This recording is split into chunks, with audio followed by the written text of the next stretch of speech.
Hello everyone, welcome back to Literary Criticism.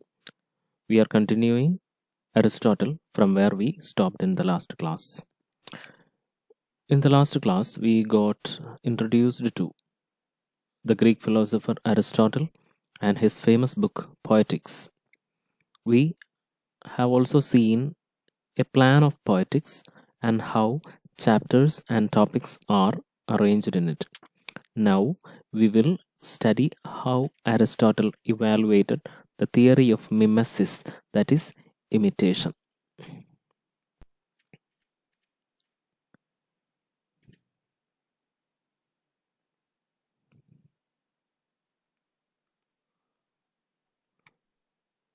When we discussed Plato, we have learned about his observations on art, how Plato described art.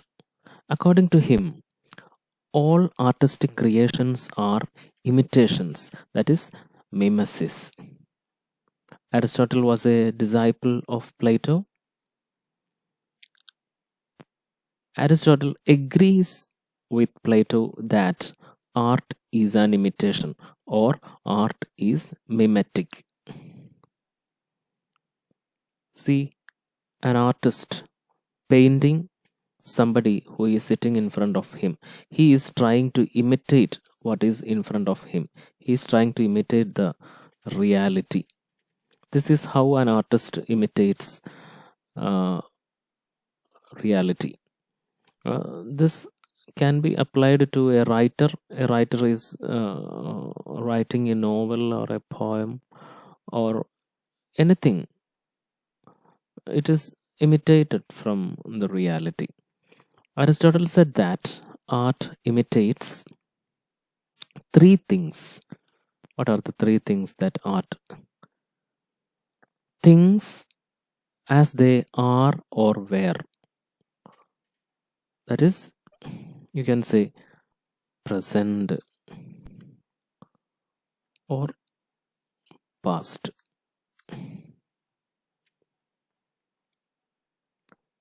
Artists imitate things as they are or were. For example, an artist painting a tree in his garden. Just imagine an artist painting a tree in his garden. Or an artist painting a tree which once existed in his garden. So you can see the present and past. So this is one thing. Things as they are or were. Secondly, artists imitate things as they are said to be or thought to be. Let us take the same example of the artist. An artist painting about a tree in his friend's garden which he has not seen. He is imitating from what is said about it, or he is imitating from what he thought about it. So artists imitate things as they are said or thought to be. Artist painting about a tree in his friend's garden which he has not seen. He is imitating from what it is said about it or what he thought about it. And now the third one, artists imitate things as they ought to be.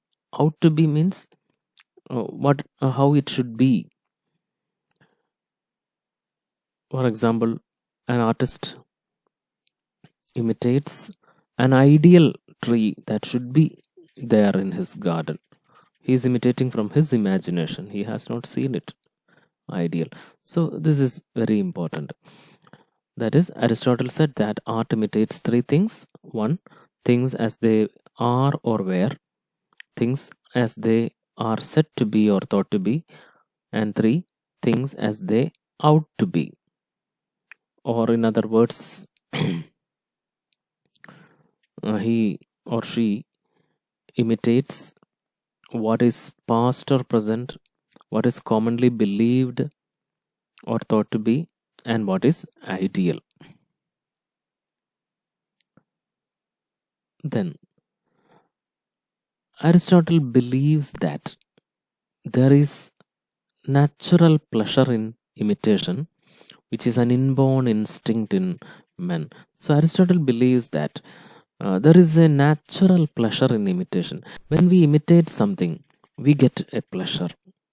When we see somebody imitating something, then also we will get a pleasure. So Aristotle believes that there is natural pleasure in imitation, which is an inborn instinct in man, which is born with man. It is this pleasure in imitation that enables the child to learn his earliest lessons in speech and conduct from those around him. So, a small kid learns language, learns the behavior from imitation. We ourselves learn our mother tongue by imitating. So, imitation is a born instinct because there is a pleasure in doing so. When we see this imitation, it gives us pleasure as well. Okay. However, Aristotle does not believe, like Plato, that art is twice removed from reality and it is not to be trusted. Instead, Aristotle believes that art reveals permanent and universal truths. You can see that Aristotle is a bit positive than Plato. Plato was against art. Aristotle is not so. Aristotle says that uh, art reveals permanent and universal truths, while Plato disliked it, distrusted it. Then Aristotle compares between a poet and a historian. What is the difference between a poet and a historian? A historian tells what happened in the past. A poet tells what may or what ought to happen.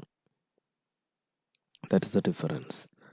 Poetry, therefore, is more philosophical and a higher thing than history. Poetry is superior to history because history expresses the particular, while poetry tends to express the universal. See, history is trying to express something that is particular, something that is specific, while poetry tends to tell about something that is universal, which can be applied anywhere in the world at any time. Therefore, the picture of poetry pleases all and at all times. So, poetry or art, you can say, you can use the term art, it pleases all and at all times, all people alike. Then you ask a question, why should one imitate and create an artwork? Why should? What is the purpose? What is the function? Plato is of the opinion that the purpose of imitation in art should be to teach something to the society. However, Aristotle believes that the purpose of art is to give pleasure. However, he is not ruling out teaching. If it is able to teach anything, it is good. Such art will be superior. However, Aristotle says that primarily art is meant for pleasure. So, why one should imitate and create an artwork? Plato said that the only purpose should be to teach. Aristotle says that the primary purpose is to give pleasure. If it is able to teach something, let it do, let it is good. Such art will be superior as it achieves dual purpose. Now we come to an important term, catharsis. Catharsis or purgation. Plato believed that the emotional appeal of art is not good to the individual's personality. However, Aristotle disagrees with this. He says that the emotions aroused by the artwork will help the individual to give out the excess emotions collected in his mind. This process of releasing the excess emotions accumulated in his mind by means of enjoying an artwork is described by Aristotle as catharsis or purgation. Hope you understood. You might have heard about this term. See, uh, every art will be having an emotional impact uh, on an individual. So Aristotle says that the emotions aroused by an artwork will help that individual to release the excess emotions that are accumulating in his mind, will free that person from the excess emotions that are uh, accumulated in his mind. This process of releasing excess emotions within the mind of a person by by enjoying an artwork is called catharsis or purgation, washing out, we say. It is uh, a safety valve for the mind because the excess emotions will be washed out. When a person watches a tragedy, it will arouse his grief. He may cry. This will make the person psychologically healthy as it will release the excess emotion accumulated in his mind. So, today we have studied two important concepts within Aristotle, that is, Aristotle's reaction to mimesis and his concept of catharsis. So, we are stopping here and we will continue in the next class.